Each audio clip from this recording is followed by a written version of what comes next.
என்னோட பாப்பா ரசிச்சு ருசிச்சு சாப்பிடுறது என்னதுன்னு பாக்குறீங்களா? ரொம்ப டேஸ்டா குடுறா நைனா குடுறா நைனான்னு சொல்லி இன்னும் குடுறான்னு சொல்லி நல்லா ரசிச்சு ரசிச்சு ரசிச்சு சாப்பிட்டது தாங்க இன்னைக்கு சண்டே ஸ்பெஷல். சண்டே ஸ்பெஷலா எங்க வீட்டில் நாங்க ஒரு பிரியாணி கிட்டோங்க. தம் பிரியாணி வேற லெவல் டேஸ்ட்டுங்க. என் பாப்பாவே ரசிச்சு ருசிச்சு ஃபர்ஸ்ட் சாப்பிட்டது என்னோட பாப்பா தாங்க. பிரியாணி, பப்படம், தயிர், உள்ளி பச்சடி, அப்புறம் ஒரு முட்டை வேற லெவல்ல பண்ணுவாங்க. அந்த வீடியோ தான் நம்ம இன்னைக்கு விலாகா போட போறோம். ஃபர்ஸ்ட் நம்ம என்னெல்லாம் பண்ணோம்னு சொல்லி பார்க்க போறோம். இந்த ரைஸ் தாங்க நாங்க எடுத்தோம். இது ஆல்ரெடி வீட்டில் வாங்கி வச்சிருந்தாங்க. ஃபர்ஸ்ட் வீட்டுக்குள்ள கேஸ்ல பண்ணா நல்லா இருக்காதுன்னு சொல்லிட்டு வெளியே இறங்கிட்டோம். வெளியே வந்தே சமையல் பண்ண ஆரம்பிச்சிட்டோம். ஃபர்ஸ்ட் அம்மா வந்து தீ வச்சு கொடுத்தாங்க. நம்ம தீ கொஞ்ச நேரமா ட்ரை பண்ணி பார்த்தோம். நம்ம பற்ற வச்சா இன்னைக்கு விடிய விடிய இங்கேயே சிவராத்திரி ஆயிரம்னு சொல்லிட்டு அம்மா கிட்டே கொடுத்துட்டோம். ஸோ அதனால அம்மா அம்மாருக்கு தான் தெரியும் அதில் உள்ள கஷ்டங்கள். அதனால எல்லா அம்மா அம்மாருக்கும் ஒரு சல்யூட். நம்ம கேஸ்லேயே பற்ற வச்சு கரண்ட் அடுப்புலேயே வச்சுருப்போம். ஆனால் இது ரொம்ப ரொம்ப டஃப்பான விஷயங்க. அதனால அம்மா கையிலே கொடுத்தனால அவங்களே நீட்டாக பற்ற வச்சு வெளியே வச்சு பண்ணாதான் இன்னும் நல்லா டேஸ்ட்டாக இருக்கும்னு சொல்லிட்டு நாங்கள் வெளியே வச்சு தொடங்கிட்டோம். ஸோ ஃபஸ்ட்டு கொஞ்சம் தீயை ஹெவியாக போடலாம்னு சொல்லிட்டு சட்டியை வச்சு தீயை போட ஆரம்பிச்சிட்டோம் கைஸ். இந்த சைடு தீயை போட்டுக்கிட்டே இருக்கும் போச்சுல என்னடா ஒரு சவுண்டு கேட்குன்னு சொல்லிட்டு அந்த சைடு திரும்பி பார்த்தா நம்ம பாப்பா காய்கறியெல்லாம் வெட்டிக்கிட்டு எங்கே பிரியாணின்னு சொல்லிட்டு விளையாட ஆரம்பிச்சிட்டாங்க. கொஞ்ச நேரம் விட்டாங்கன்னா இந்த தக்காளி இக்காளி எல்லாத்தையும் சாப்பிட ஆரம்பிச்சிருப்பாங்க போல. ஒரே ஒரு உள்ளி துண்டு கிடத்தது அப்படியே வாயில போட்டு ரசிச்சு ருசிச்சு சாப்பிட ஆரம்பிச்சிட்டாங்க. என்ன ஒரு 2 நிமிஷம் விட்டுருந்தோம்னு வச்சுடுங்களேன், இங்கே உள்ள காய்கறி எல்லாம் தீர்ந்துருக்கும். அதான் பார்த்தோம் டக்கு டக்குன்னு செஞ்சு பாப்பாவுக்கு கொடுத்துடலான்னு சொல்லிட்டு அவ அவளுக்கு துணியே கடிக்க ஆரம்பிச்சிட்டா. உடனே நாங்கள் ரெடி பண்ணிடலாம்னு சொல்லிட்டு சட்டியை ஓப்பன் பண்ணி ஃபஸ்ட்டு எண்ணெய் ஊற்ற ஆரம்பித்தோம். எண்ணெய் நமக்கு தேவையான அளவு. நீங்கள் எவ்வளோக்கு வதக்க போகிறீங்களோ அவ்வளோத்துக்கு ஒரு கோகோனட் ஆயில் ஊற்ற போகிறோம். ஸோ எல்லாமே வீட்டில் இருந்த பொருளை வச்சு எதுவுமே வாங்கலை வெளியே. வெளியே தான் வாங்கினோம். தற்சமயத்துக்கு சடன் பிளானாக சண்டே ஸ்பெஷல் பண்ணலான்னு சொல்லிட்டு சண்டே நம்ம என்ன சமையல் பண்ண போகிறோம்னு சொல்லிட்டு நாங்கள் ரெடி பண்ணி வீட்டில் இருந்த கோகோனட் ஆயில் எடுத்து நமக்கு தேவையான அளவு எவ்வளோ நாளும் ஊற்றிடுங்க. மட்டன் பிரியாணிங்க, சாதா பிரியாணி இல்லைங்க. மட்டன் மட்டன் சண்டே எப்படி இருந்தாலும் வீட்டில் என்னனாலும் பண்ணி சாப்பிடுவீங்க. ஒரு நாள் உங்கள் கையால் பண்ணி பார்ப்போம்னு சொல்லிட்டு ட்ரை பண்ணி பாருங்க நல்லா இருக்குமா இருக்காதான்னு. நான் ட்ரை பண்ணி பார்த்தேங்க. என் பாப்பாவே வேற லெவலில் சாப்பிட்டுச்சு. அதனால் கண்டிப்பாக ஃபஸ்ட்டு பிரியாணி இது தான், வேறு எதுவுமே இல்லை. ஃபஸ்ட்டு பிரியாணி இந்த பிரியாணி தாங்க. அதுக்கு பிறகு பார்த்தீங்கன்னா நெய். நமக்கு நெய் தேவையான அளவு ஒரு 2 கரண்டி ஊற்றுங்க. உங்களுக்கு எவ்வளோ தேவைன்னு பார்த்து போடுங்க. நாங்கள் கிட்டத்தட்ட 1 கிலோ மட்டனு யூஸ் பண்ணோம். அதனால நம்ம அந்த 1 கிலோ மட்டனுக்கு எவ்வளோ தேவையோ அந்த அளவுக்கு நம்ம போட்டுக்கலாம். 3 பேர் தான் எங்கள் வீட்டில். ஸோ சாரி 4 பேர். 4 பேர்த்துக்கு தேவையான அளவுக்கு. அதுக்கு பிறகு பட்டை, கிராம்பு, கசகசா இந்த 3ம் நமக்கு எவ்வளோ தேவையோ அந்த அளவுக்கு போட்டுக்கிட வேண்டியதான். நான் ஒரு எல்லாத்துலேயும் 2 போட்டுக்கிட்டேன். நமக்கு அவ்வளோ போதும். அதனால இதை நீங்களும் ட்ரை பண்ணி பாருங்கள். பட்டை, கிராம்பு, கசகசா உங்களுக்கு தேவைன்னா இந்த ரெசிப்பியை நீங்களும் வீட்டில் ட்ரை பண்ணி பாருங்கள். ரொம்ப ஹெல்த்தியாகவும் ரொம்ப ஆரோக்கியமாகவும் இருக்கும். அதுக்கு பிறகு அம்மா தீ வைக்க நான் லைட்டாக அதை கொஞ்சம் கிண்டி விட்டாதான் நல்லா இருக்கும்னு சொல்லிட்டு கொஞ்சம் நேரம் அதை நல்லா கிண்டிக்கிட்டு அதுக்கப்புறம் என்ன போடணும்னு பார்த்தீங்கன்னா உள்ளினா ஆனியனை நீங்கள் என்ன பண்ணால் கொஞ்ச நேரம் போட்டு எவ்வளோ நேரம் அதை வேக விட்றோமோ அது கொஞ்சம் கோல்டன் கலரில் வர தண்டியும் அப்போ தான் நம்ம பிரியாணி சாப்பிடும் போச்சுல அதுவும் ஒரு டேஸ்ட்னஸ் கொடுக்கும். ஸோ அதனால அது கொஞ்சம் கோல்டன் நேரம் வர தண்டியும் அதை நாங்கள் நல்லா வதக்கிக்கிட்டே இருந்தோம். எவ்வளோ தூரம் அது வருதுன்னு சொல்லி பார்த்துக்கிட்டு நல்லா வதக்க விட்டுட்டோம். கொஞ்சம் கஷ்டம்தான். வெளியே பண்ண போச்சில் முதுவெல்லாம் பேந்துரும். ஸோ அதுக்கேற்ற மாதிரி நீங்களும் உட்காந்து பண்ணால் உட்காந்து, படுத்திருந்து பண்ணால் படுத்து, ஒரு நாள் உங்கள் சமையலை நீங்களும் ட்ரை பண்ணி பார்க்கலான்னு சொல்லிட்டு ட்ரை பண்ணி பாருங்கள். அதே மாதிரி தான் நானும் ஒரு நாள் நம்ம சமையல் எப்படி தான் இருக்குன்னு சொல்லிட்டு இன்னைக்கு நம்ம வீட்டு சமையல் மாதிரி நம்ம வீட்டு சமையல் எப்படி இருக்குன்னு பார்ப்போம். சண்டே ஸ்பெஷலாக நம்ம வீட்டு சமையல் எப்படி இருக்குன்னு. அதுக்கப்புறம் என்னென்னு பார்த்தீங்கன்னா கொஞ்சம் கோல்டன் கலர் வந்த பிறகு கொஞ்சோண்டு இஞ்சி உங்களுக்கு எவ்வளோ தேவைப்படுதோ நீங்கள் இஞ்சி பூண்டு அரைச்சி உள்ளே வச்சு அரைச்சிட்டு வந்துட்டோம். அரைச்சி அதில் போட்டு எவ்வளோ தூரம் மிக்ஸ் பண்ணோம்னா அந்த பச்சை வாசம் கொஞ்சம் போகணும். அதனால நல்லா மிக்ஸ் பண்ணி விட்டுடுங்க. நல்லா எவ்வளோ தூரம் கிளறி விட முடியுமோ அந்த அளவுக்கு கிளறி விட்டுடுங்க. அப்போ தான் அது கொஞ்சம் அந்த லோ ஃப்ளேமில் இருந்து அது கொஞ்சம் அந்த பச்சை வாசம் போகும். ஸோ அதனால் நல்லா கிளறி விட்டுடுங்க. அதை நல்லா கிளறி விட்ட பிறகு கொஞ்சோண்டு தக்காளி, நாங்கள் ஒரு 3 தக்காளி போட்டிருக்கோம். அதுவே ஓகே தான். உங்களுக்கும் 1 கிலோ நீங்கள் சமைச்சிங்கன்னா ஒரு 3 தக்காளி போட்டுவிடுங்க.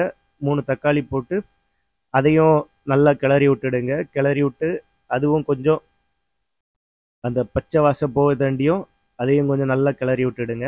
நல்லா கிளறி விட்ட பிறகு அதுக்கு பிறகு என்னன்னு பார்த்தீங்கன்னா தயிர் உங்களுக்கு எவ்வளவு தேவைப்படுதோ அந்த தயிரை நீங்கள் ஊற்றிடுங்க. அப்போ தான் ஒரு டேஸ்ட்னஸ் கொடுக்கும். தயிர் எல்லாமே சமைக்கலாம். ஆனால் தயிர் ஊற்றும் போச்சுல அந்த மட்டனில் கொஞ்சம் அந்த மசாலெலாம் பட்டு இன்னும் கொஞ்சம் நல்ல ஒரு டேஸ்ட்டாக ஒரு நல்ல ஒரு ருசியாக இருக்கும். ஸோ அதை நீங்கள் ட்ரை பண்ணி பாருங்கள்.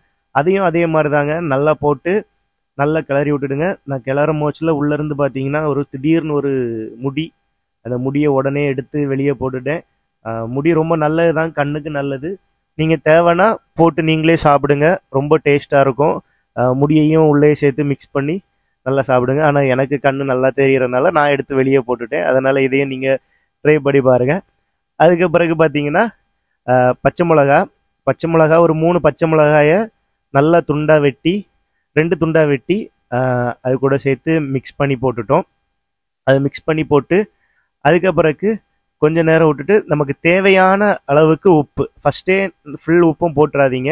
நம்ம உப்பு கொஞ்சம் கொஞ்சமாக போட்டாலும் ஒரு பிரச்சனையும் இல்லை. தேவையான அளவுக்கு உப்பு போட்டு அதை கொஞ்சம் நல்லா கிளறி விட்டுடுங்க. முக்கியமான ஒன்று, நம்ம வெளியே வச்சு சமைக்கிறதுனால கண்டிப்பாக காற்றடிக்கிறனால தூசி எல்லாம் பறக்கும். அதனால நம்ம எவ்வளோ தூரம் அதை சேஃபாக கொண்டு போகிறோமோ அந்த அளவுக்கு சேஃபாக கொண்டு போகணும். அதனால மூடி வச்சுக்கிட்டு நீங்கள் பயன்படுத்துங்க. ரொம்ப யூஸ்ஃபுல்லாக இருக்கும். உள்ள மண் பறக்காது. ஏன்னா காற்று நல்லா அடிச்சுன்னா மண் பறக்கும். மூடி வச்சு யூஸ் பண்ணுங்கள். அதுக்கு பிறகு என்ன போடுறோன்னு பார்த்தீங்கன்னா கொத்தமல்லி, புதினா. இதுவும் அதே மாதிரி தான். உங்களுக்கு தேவையான அளவுக்கு கொத்தமல்லியும் புதினாவும் நான் மிக்ஸ் பண்ணி வச்சுக்கிட்டோம். ஸோ மிக்ஸ் பண்ணி வச்ச கொத்தமல்லியும் புதினாவையும் நாங்கள் உள்ளே போட்டு நாங்கள் நல்லா மிக்ஸ் பண்ணி எடுத்துக்கிட்டோம். அதுவும் நீங்கள் ஃபுல்லாக போடணும்னா ஃபஸ்ட்டு கொஞ்சம் ஹாஃப் போட்டுடுங்க. அப்புறம் கட் பண்ண கொத்தமல்லியையும் புதினாவையும் கடைசி கொஞ்சம் வச்சிடுங்க. நம்ம லாஸ்ட் இறக்கும் போச்சில் ஒரு ஜிப் போட்டோன்னா அது என்ன கொஞ்சம் வேறு லெவல் ஃப்ளேவர், டேஸ்ட்டு ரொம்ப அழகாக இருக்கும். இது நீங்கள் நல்லா கிளறி விட்ட பிறகு கொஞ்ச நேரம் மூடி வச்சுக்கிடுங்க. மூடி வச்சுட்டு ஓப்பன் பண்ணிக்கிடுங்க. ஓப்பன் பண்ணி நாங்கள் அதுக்கு பிறகு நமக்கு இதில் முக்கியமான இது நம்ம என்ன சேர்க்கணும் சொல்லுங்களேன். முக்கியமாக நம்ம இதில் என்ன சேர்ப்போம்? நம்ம வாங்கி வச்ச இறைச்சியை நம்ம உள்ளே போட போகிறோம். இறைச்சியை உள்ளே போட்டு மிக்ஸ் பண்ண போகிறோம். அது நம்ம ஒரு ஃப்ளேவரில் வெளியே வரணுனால நம்ம வாங்கி வச்சதை ஃபஸ்ட்டு இறைச்சியை உள்ளே போட்டு நம்ம உள்ளே மிக்ஸ் பண்ண போகிறோம்.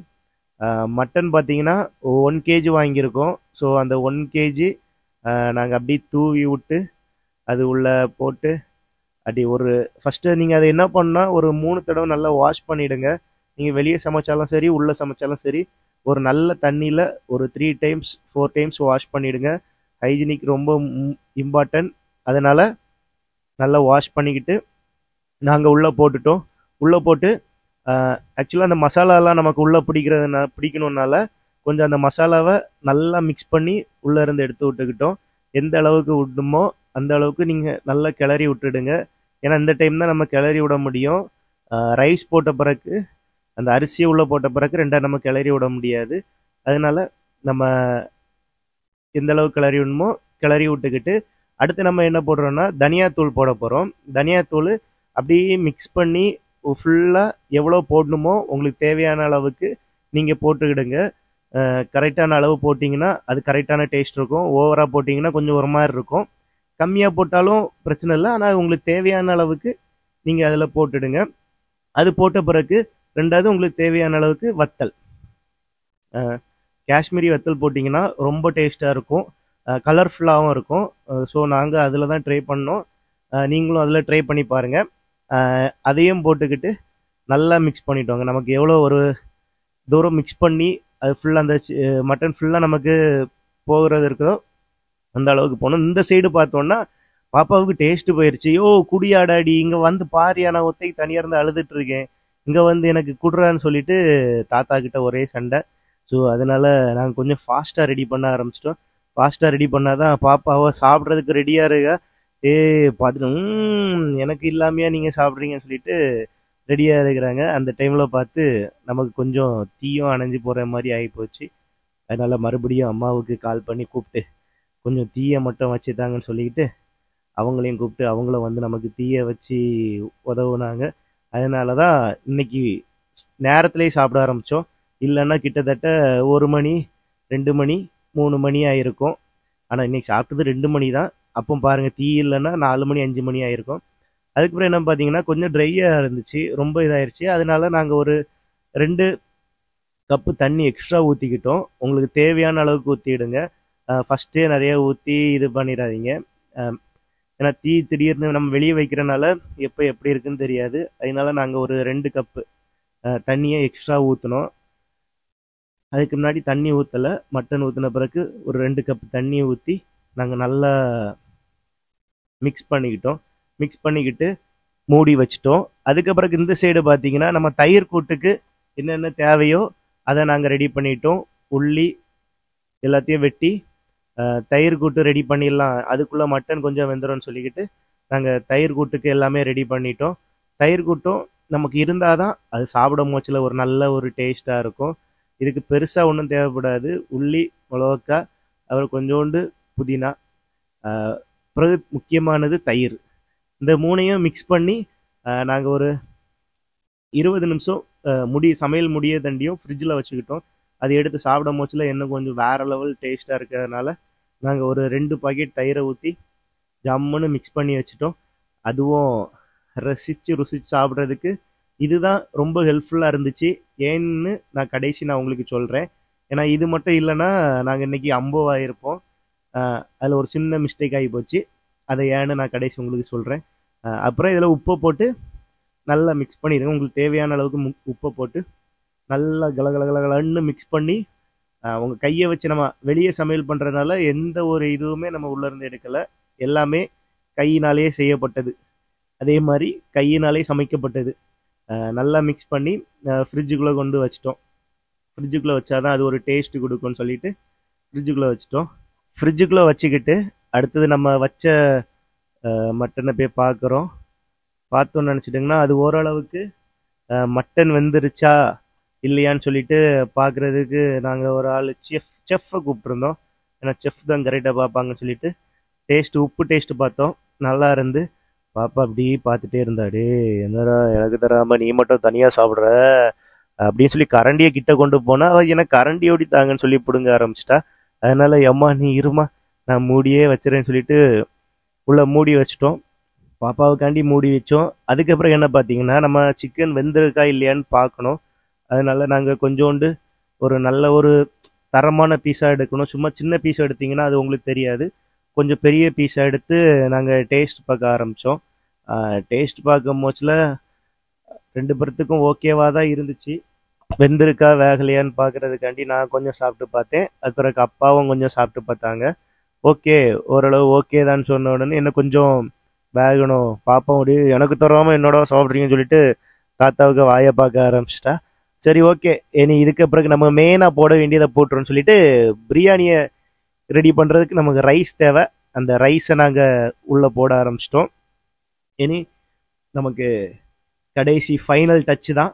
அதனால பிரியாணி இன்னும் ஒரு 5 நிமிஷத்தில் நமக்கு பிரியாணி ரெடி ஆயிரும் அப்படின்னு சொல்லிட்டு இன்னைக்கு ஒரு பிடிச்சிடலான்னு சொல்லிட்டு பிரியாணி ரைஸை நாங்கள் உள்ளே போட ஆரம்பிச்சிட்டோம்.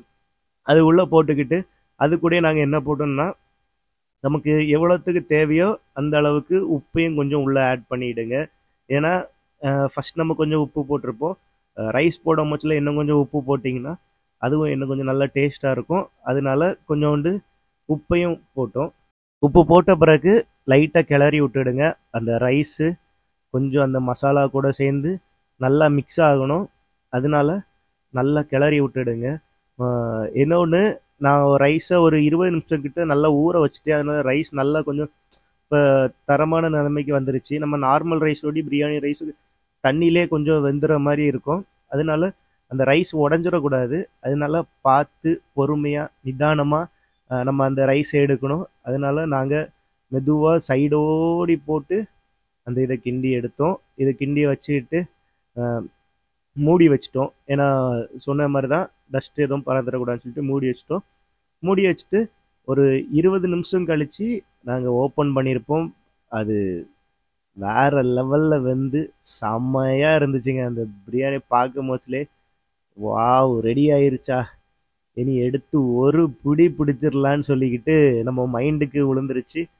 எப்பாடி யாருக்கும் கொடுக்காம நம்மளே ஒரு டேஸ்ட்டை பார்ப்போம்னு சொல்லிட்டு கொஞ்சோண்டு எடுத்து நான் டேஸ்ட் பார்க்க ஆரம்பிச்சிட்டேன். ஸோ டேஸ்ட் பார்க்க முடிச்சல வேறு லெவலில் இருந்துச்சு. தடவை வச்ச பிரியாணியே இந்த அளவுக்கு டேஸ்ட்டாக இருக்குது. அப்பாறா எடுத்து வாயில் போட்டுட்டு கடிச்சு சாப்பிட்டுட்டேன். அப்படியே ஒரு துண்டையும் எடுத்து சாப்பிடுவோம் அப்படின்னு சொல்லி தீக்கலைங்க. ஒவ்வொரு துண்டு துண்டாக ஒவ்வொரு பீஸாக எடுத்து வாயில் போட்டு சாப்பிட்டுட்டே தான் இருந்தேன். சமையல் முடிய தண்ணியை நமக்கு தேவைன்னா சாப்பிட்டு தானே ஆகணும். ஒரு பீஸை முழுசாக எடுத்து உள்ளே போட்டுட்டே தெரியாமல் அது வாய்க்குள்ள போடணும். ஐயோ என்ன விட்டுருங்கப்பா, என்ன விட்டுருங்கப்பான்னு சொல்லிக்கிட்டு ஒரே சூடு. அதனால தயவு செய்து யாரும் அப்படி ட்ரை பண்ணாதீங்க. கொஞ்சம் ஆற வச்சு சாப்பிடுங்க, அவசரப்படாதீங்க. அவசரப்பட்டால் அவ்வளோதான். அதுக்கப்புறம் என்னென்னு பார்த்தீங்கன்னா கொஞ்சம் தீ எல்லாத்தையும் அணைக்க ஆரம்பிச்சிட்டோம். ஏன்னா என்ன இதுக்கு மேலே தீ கிடந்துச்சுன்னா அது ஓவராக அடியில் பிடிக்க ஆரம்பிச்சிடும். அதனால தீயெல்லாம் அணைச்சி கொஞ்சம் ஓரளவு அந்த ஹீட்லேயே அந்த கனல்லையே போட்டுட்டோம். அது கொஞ்சம் அந்த ஹீட்லேயே வேகிறதுக்காண்டி போட்டுட்டோம். அதுக்கப்புறக்கு அதில் கொஞ்சோண்டு கடைசியாக நான் ஃபஸ்ட்டு சொன்ன மாதிரி தான் அந்த கொத்தமல்லி புதினாவை வச்சிடுங்கன்னு சொன்னேன். அதை மறுபடியும் கொத்தமல்லியும் புதினாவும் கொஞ்சோண்டு உங்கள் டேஸ்ட்டுக்கு ஏற்ற மாதிரி லைட்டாக மேலே தூவி விட்டுடுங்க. அது ரொம்ப நல்லா டேஸ்ட்டாக இருக்கும். கடைசி நேரத்தில் நீங்கள் போட்டு மிக்ஸ் பண்ணி சாப்பிடும் போச்சில் அதனால கொத்தமல்லியும் புதினாவும் கொஞ்சோண்டு ஒரு கை மட்டும் எடுத்து வச்சுடுங்க. வச்சு அதை நல்லா போட்டு அதையும் ஒரு கிளறி விட்டுருங்க. இந்த கிளற மூச்சில் என்னென்னா நான் கிளற மாதிரி கிளறுங்க, ரொம்ப போட்டு கிளறிடாதீங்க. ரொம்ப போட்டு கிளறணுன்னா அந்த பிரியாணி உடஞ்சிரும்னு சொல்லி சொன்னாங்க. அதனால நானும் அதுக்கேற்ற மாதிரி தரமாக செஞ்சோம். தரமான ரிசல்ட் வருமா அப்படின்னு சொல்லி நாங்கள் கிண்டினோம். அதே மாதிரி தரமான ரிசல்ட் வந்துச்சு. இது கூட நாங்கள் ஒன்று எப்பவும் போடும் போச்சில் புதுசாக ஒன்று போடுவோம். அண்டி அதுக்கப்புறக்கு கிறிஸ்மஸ் பழம். இந்த ரெண்டையும் போட்டிங்கன்னா உங்களுக்கு இன்னும் கொஞ்சம் டேஸ்ட்டாக இருக்கும். அதுக்கு முன்னாடி நம்ம லெமன் அதில் புளிஞ்சு ஊற்றிடலாம். லெமன் ஊற்றினோன்னா அதுவும் கொஞ்சம் நல்லா டேஸ்ட்டாக இருக்கும். அந்த புளிப்பு தன்மை, உப்பு, உரைப்பு எல்லாம் சேர மூச்சில் அது நீங்கள் சாப்பிட்டிங்கன்னா இன்னும் கொஞ்சம் டேஸ்ட்டாக இருக்கும். நாங்கள் ஒரே ஒரு லெமனை, ஏன்னா 1 kg 1/2 kgனா பாதி போதும். 1 kgனால நான் ஒரு லெமனை புளிஞ்சு உள்ளே ஊற்றி அதையும் லைட்டாக கிளறி விட்டுக்கிட்டேன். கிளற மூச்சில் ஃபஸ்ட்டு சொன்ன மாதிரி தான் பொறுமையாக அடியிலேருந்து எடுத்து மேலே அப்படியே போட்டு விடுங்க. அப்போ தான் அது கொஞ்சம் நல்லா பிரியாணி உடையாமல் இருக்கணும். பிரியாணி உடஞ்சிட்டுனா ஒரு மாதிரி கொலன்னு ஆயிரும். பிரியாணி உடையக்கூடாது. பிரியாணி மீன்ஸ் அந்த ரைஸ் உடையக்கூடாது. உடையாமல் பார்த்து தரமாக எடுத்து சாப்பிடுங்க. அதுக்கப்புறம் நான் சொன்ன மாதிரி தான் அண்டியும் கிறிஸ்மஸ் பழமும் நீங்கள் அதில் லைட்டாக மேலே தூவி விட்டுருதுங்க. இது விட்ட உடனே உங்களுக்கு பிரியாணி ரெடி. அதுக்கப்புறக்கு உங்களுக்கு பொறுமை இல்லாமல் எடுத்து அடின்னு சாப்பிட வேண்டியதான். இது இவ்வளோத்தையும் முடித்த உடனே என் பாப்பா கிட்ட வந்துட்டா. உடனே பாப்பாவுக்கு கொஞ்சம் நசுக்கி, பாப்பாவுக்கு கொடுக்கணும்னு சொல்லி நசுக்கி தானே கொடுக்கணும். அதனால சாப்பிட மாட்டான்னு நினச்சி ஃபஸ்ட்டு வாயாக கரண்டிலேருந்தே எடுத்து கொடுத்தேன். ஆனால் பாப்பா ரெடியாக தான் இருந்திருக்கா சாப்பிட்றதுக்கு. வாயில் வச்ச உடனே பாப்பா சாப்பிட்டுட்டா. அதனால அப்போவே புரிஞ்சு ஓகே பிரியாணி அப்போ பாப்பா சாப்பிட்ற மாதிரி டேஸ்ட்டாக தான் வந்திருக்கு. அதையும் நாங்கள் எடுத்து சாப்பிட்டோம். ஸோ அது நல்ல டேஸ்ட்டாகவும் இருந்து. அதுக்கப்புறம் பார்த்தீங்கன்னா ஒரு பப்படமும் கொஞ்சோண்டு தயிர் அதுக்கப்புறம் ஒரு எக்கையும் வச்சு சாப்பிட்டோம்னு வச்சுக்கோங்களேன், வேறு லெவலில் இருக்கும். இந்த வீடியோ உங்களுக்கு பிடிச்சிருந்துன்னா சப்ஸ்கிரைப் பண்ணிவிடுங்க. அப்படியே இதை ட்ரை பண்ணி பாருங்கள். எப்படி இருந்துன்னு மட்டும் கீழே கமெண்ட் பாக்ஸில் ஒரு கமெண்ட்டை மட்டும் தட்டி விடுங்க கைஸ். Thank you guys. இதை பார்த்துட்டு இருக்கவங்க எல்லாரும் ஒரு லைக்கை மட்டும் போட்டுட்டு பாருங்க கைஸ். தேங்க்யூ.